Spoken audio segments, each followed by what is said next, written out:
if you think, which are the most stable nations in the world, would you say, roughly speaking?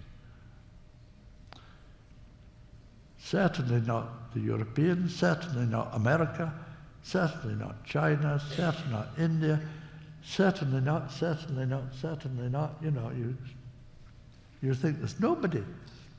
Well, there's almost nobody. But there are a few Scandinavian countries like Norway, Sweden, Finland, for example, which are, relatively speaking, in the world, very stable. Why are they stable? Why are they stable? They're not the richest countries in the world, so how come? They don't have very rich people or very poor people. That's why they're stable. Because they don't have very rich and very poor.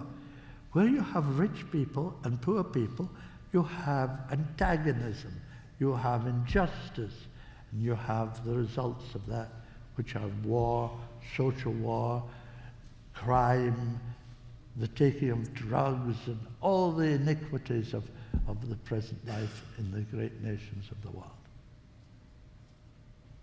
They're all the same, that because of the injustices, the divisions created by the capitalism, socialism. Now, what the Master says, what Maitreya says is, economy is very simple. If you have a cart, you know a cart needs 2 wheels to go. Right? Then it will go. Cart on a wheel on one side, wheel on the other side, you can pull it, it will go. But if you have only 1 wheel, it won't go. No cart will go with 1 wheel, whether that wheel is socialism or is capitalism. Now, what do you think is the percentage of usage of capitalism in America vis-a-vis socialism? I'll tell you. It's taken too long to think up. This country, USA, is 95% capitalist and 5% socialist. You say, you didn't even know it was 5% socialist? Well, it is. It really is, surprisingly. It is. It's very generous when it has to be. The government subsidizes certain of its industries to make sure that they don't just disappear as industries and the people are totally without work. They've allowed this to happen very much, and they sent out their actual creative process of the goods to other countries, to poor countries where there's cheap labor and so on, so that there's a tremendous lessening of the faculty of the industry of this country. It's not industry, it's just book work. The industry is elsewhere, you just keep the books. That's where you need the lawyers and the bookkeepers, and they run America.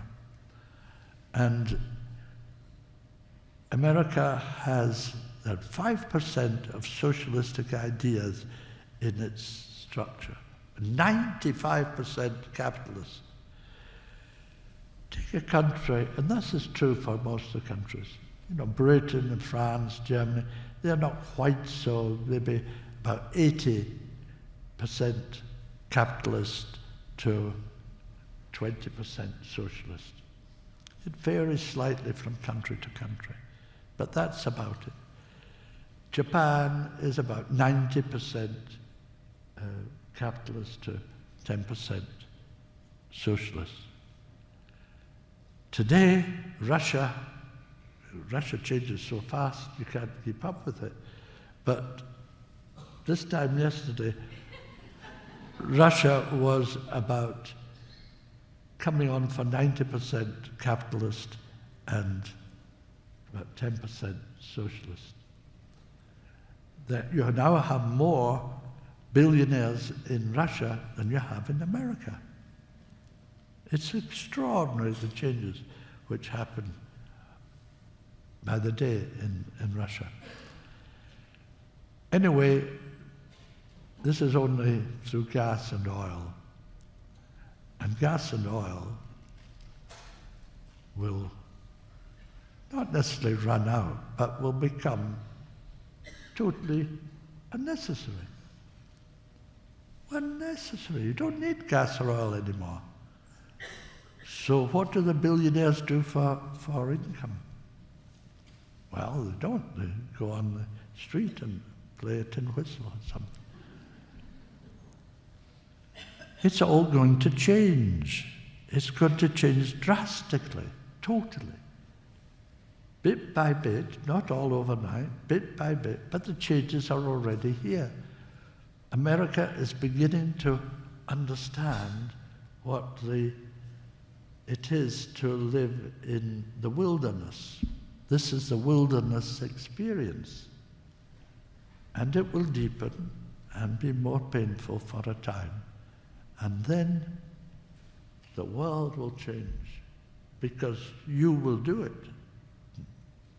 No, it's not Maitreya coming and doing it. You, Maitreya, will speak, will call on the God which we all are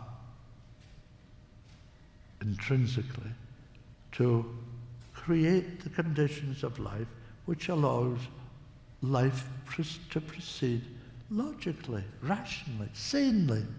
We are living in an insane kind of inferno without understanding what is making us do these things.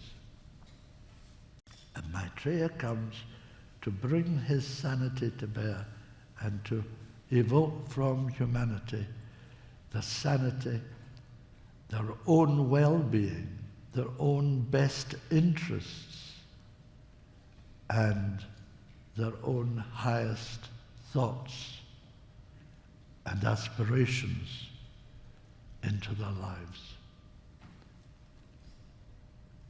And so Maitreya will call on people to open the doors, open the storehouses, feed the hungry. There will be a great, tremendous